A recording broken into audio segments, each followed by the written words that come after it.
Welcome back once again to the news media. Now, ladies and gentlemen, Matatu drivers in the Republic of Kenya are now protesting again few hours ago after they were betrayed by stakeholders within the Matatu sector who met Wantam Ruto in Mombasa County during the state address on fuel that have totally affected the economy of Kenya for the last 5 days ago, where they were recorded agreeing to work with President Wantam Ruto and also agreed that fuel was to be reduced by 10. I have directed that in the pricing cycle, next pricing cycle, we are going to further reduce the price of diesel by a further 10 shillings for the June-July cycle, to help stabilize pump prices and provide additional And that one happened after they were given something small. Walipewa pesa ili wakifika Mombasa wa agree kufanya kazi na Wantam Ruto and also to suspend the strike that kicked off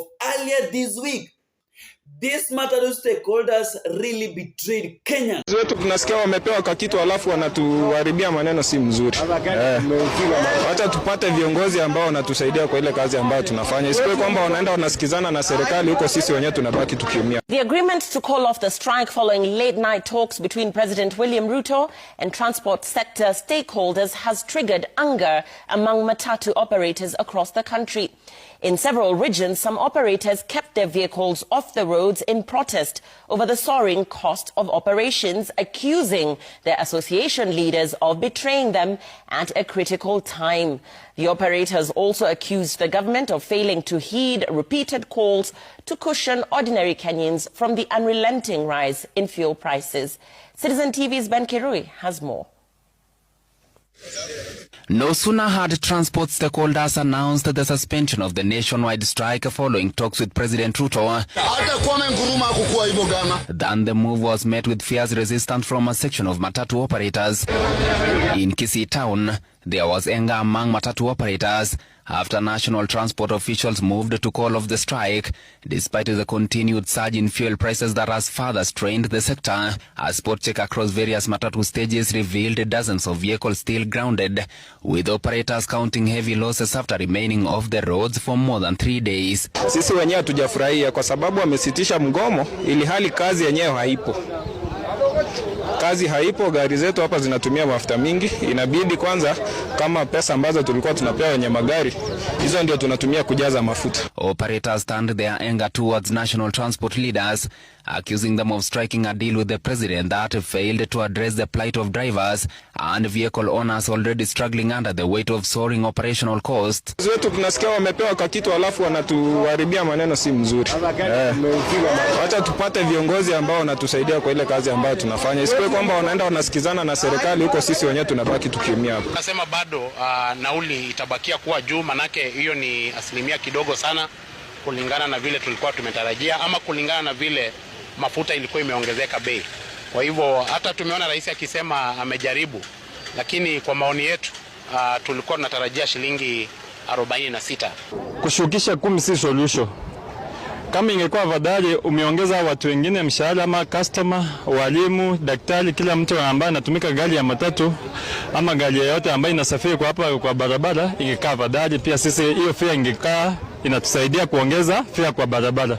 Maneno rais amesema atapunguza shilingi 10, hiyo baada anatuumiza, sababu aliongeza 46 sasa na kupunguza shilingi 10, hiyo hakuna kitu ametuokoa, baada ananyonga mwananchi. Although public transport services have resumed in parts of the country, operators say passengers have been resisting the newly adjusted fares, further deepening the financial strain facing the industry. Many drivers and vehicle owners now fear they could be forced out of business if the situation persists. Kwa bei ya Eldoret ilikuwa 700, lakini saa hii kutoka Litein tunalibisa 900, lakini kwa 900 tena watu nalia.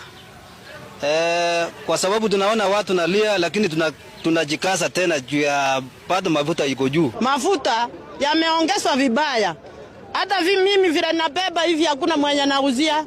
Hakuna maabiria ndani ya gari juu mimi nioka. Nauza watu wenye wako ndani ya magari. Hakuna watu, hakuna pesa. Kama ingewezekana tungeongea vile wao walikuwa wameamua tuongee, atupatie muda ya wiki moja ndio bei at least tuongee kulingana na bei na tena mafuta. Lakini vile waliharakisha, kaenda wakachukua hao watatu, wakaenda Mombasa, wakaongea, wakamaliza. Because these Matatu drivers are now saying that umereduce mafuta na 10 bob, lakini hakuna kazi kwa ground. Ujaongeza wananchi wa Kenya mshahara.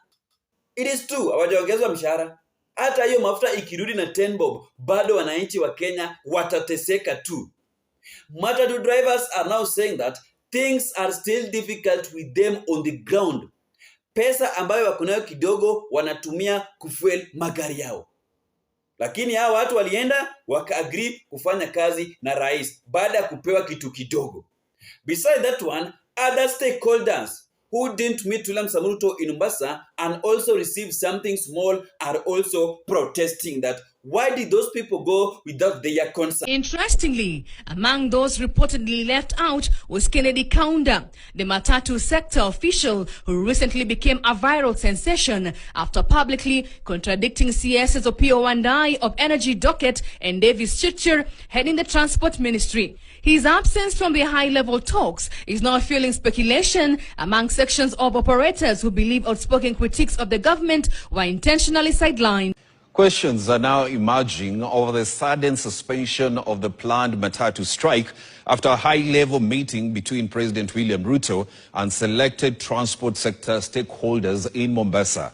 While the government says the talks helped avert a nationwide transport crisis following rising fuel prices, a section of the Matatu operators and industry stakeholders now claim they were deliberately locked out of the crucial negotiations. Some leaders left behind in Nairobi are accusing those who attended the meeting of betrayal, alleging that only individuals seen as easily compromised were handpicked to represent the sector. Grace Nganga reports. Fresh divisions are emerging in the transport sector after President William Ruto hosted selected Matatu sector leaders in Mombasa for talks aimed at diffusing tensions over rising fuel prices and operational costs. But as the government celebrated the suspension of the strike, a section of stakeholders left behind in Nairobi are now accusing some of the leaders who attended the meeting of betrayal. Why are you going to meet the president without a memorandum about me? Are we going to praise a to render praise and worship? Those necessary main characters there, Vikoro Karagasha, Vikoro Kabana, Vikoro Kusha, they are traitors outright. At the center of the storm is the growing question: who exactly was chosen to meet the president and why? KTN understands the first sign of divisions emerged on Monday, shortly after the press conference. Some were called after we left the same night, and they were called by Waziri and Tumbi to have a prolonged meeting. Whatever they agreed on that night was delivered on Tuesday morning. Before the 10 a.m. meeting, they had been called to Harambee House. Just imagine Some stakeholders now claim that after Tuesday's meeting, an agreement had initially been reached to form a broad council representing different factions within the industry that will travel to Mombasa for talks with the president. Some stakeholders now allege that individuals considered too vocal or unwilling to compromise were deliberately excluded from the Mombasa talks, while leaders seen as more friendly to the government were handpicked to represent the sector. So even that council that was being formed to go to talk to the president, it was actually done in a lot of secrecy. The governor called his choir members, the same guys who had been compromised on that day.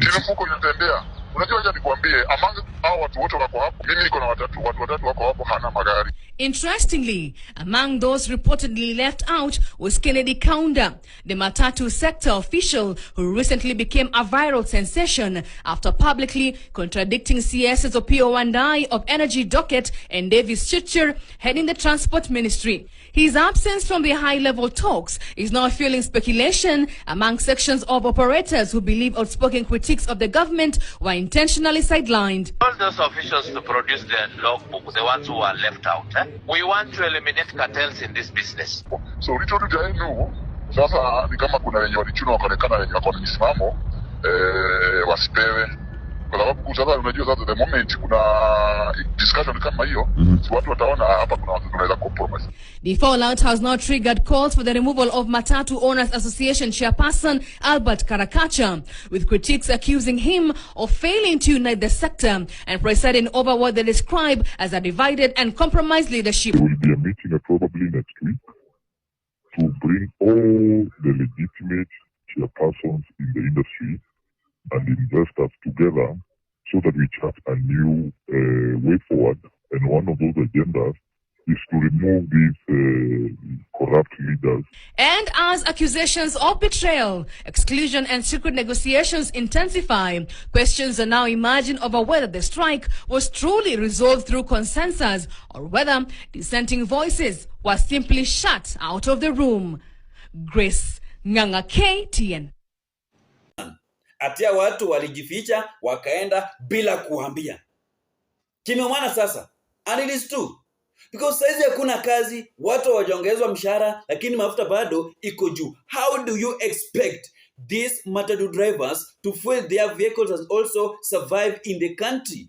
How do you want them to survive, Mr. President? Yani right now, the leadership of William Ruto is now being run by brown envelope. When something is getting wrong or bad, anatoa pesa na mambo inakuwa wazi.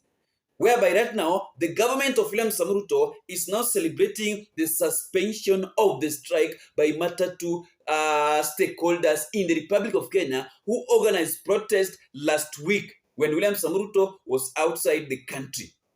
Or when Ruto, or before William Ruto left the country. It is so bad. Mafuta, it is true. There is a global crisis.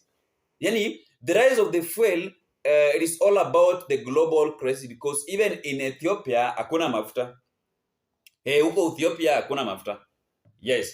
And the worst of it is that mafuta huko Uganda, iko cheap. Mafuta Tanzania, iko cheap. Na hii mafuta, yenye iko cheap, inapitanga Kenya, ikienda huko. Sasa nashangaa that, kama hii mafuta inapita Kenya, ikienda huko, mbona ya Kenya iko juu? Huku, it is so that hii maneno ni ya global crisis. Ni vita ya Ukraine na Iran ndio maybe inafanya mafuta ipande. Lakini why is it that other countries are fueling their vehicles on a lower prices? Are fueling their motorbike on a lower prices? What is happening? There must be something in between. Hii ni biashara wananchi wa Kenya. Hii ni biashara. Na umeona Kenya Matatu stakeholders wamefanya. But Monday kitaeleweka. I'm going to do a video here of Kenyans fueling protest ahead of the finance bill of 2026. Na kuambia kimemwana tena. Hata baada ya hawa watu wa Matatu sectors kubetrayed us, bado tutarudi barabara. Bado tutarudi. Hile ilikuwa ni yao, walishapewa yao ikaisha. Sisi pia tunataka serikali tupe yetu ndio tuache kuenda kwa barabara. Kama wananchi wa Kenya. Because wale walishalipwa. Waka-suspend everything. Wakasema Ruto 2 term. Singapore, sasa hizi ni Ruto 2 term. Singapore, hii country ni yetu. We need to build our country. We don't need to... Yani hizi vitu zinakuja baada ya kuona brown envelope. Ndio sasa maneno yanatokea. Yani we are betraying our country with money. We are betraying the future of this country of Kenya with money. That is what I can say. Inafaa, hii kitu ingefaa tuende tu kwa street to protest mpaka mafuta irudi hata chini kwa 150. Because Ruto has that effort and energy to make sure that Kenyans does not suffer. Unajua, kama mafuta imepanda na kazi pia iko, pesa pia ina flow, hiyo hakuna shida. Ama nyinyi mnaona shida? Tuseme saizi mafuta imepanda na kazi naye iko, pesa pia rais amefungulia, inatembea, inazunguka. Mbona watu walie? Hatuwezi lia. Lakini hii mafuta inapanda, kazi pia iko, mshahara pia haujaongeza watu, finance bill pia ndio hiyo, umeweka taxes mingi. Watu watakuwa wanataxiwa mpaka kwa M-Pesa, kwa mabank zao. I'm just wondering that, Mr. President, where are we heading as a country? Is this the leadership of hustler that you are saying when you are campaigning 2022? Ndio maana nasemanga that our watu, these politicians, what they normally tell us when they are campaigning is not what they normally do after being elected and sworn in different positions within the public offices, starting from MCA to president, which is true. Hakunanga. Ile inakuanga tu ni ya kutafuta kazi, zile ahadi zao, ile manifesto. That manifesto of any leader starting from MCA to president inakuanga ya kutafuta kazi. It is all about looking for public office, how they can get it. Yaani hiyo inakuanga tu ni ya kuchanganya wananchi wa Kenya, lakini baada ya kuipata hautasikia akizungumzia hayo mambo. Mambo yake itakuanga tu ni venye anaweza make sure that mfanya nini? Amerudisha ile pesa yake yenye alikutumia akikampeni. Number 1, number 2, kufanyia party kazi. Kufanyia wananchi ni kidogo tu, lakini hao wananchi ndio walifanya huyo mtu akuwe MCA, akuwe senator, akuwe governor, akuwe women rep, akuwe president, akuwe deputy president. Hey, thank you so much, and may God bless you, my great viewers, for taking your time to listen to our analysis concerning to how things are still boiling nicely within the Matatu sector in the Republic of Kenya amid the cost of the living that have totally affected the transportation and many other things since fuel was increased by 40 bob. See you in the next video, my great viewers. Subscribe, comment, like, share, then don't forget to turn on notification bell for more updates daily. See you in the next video.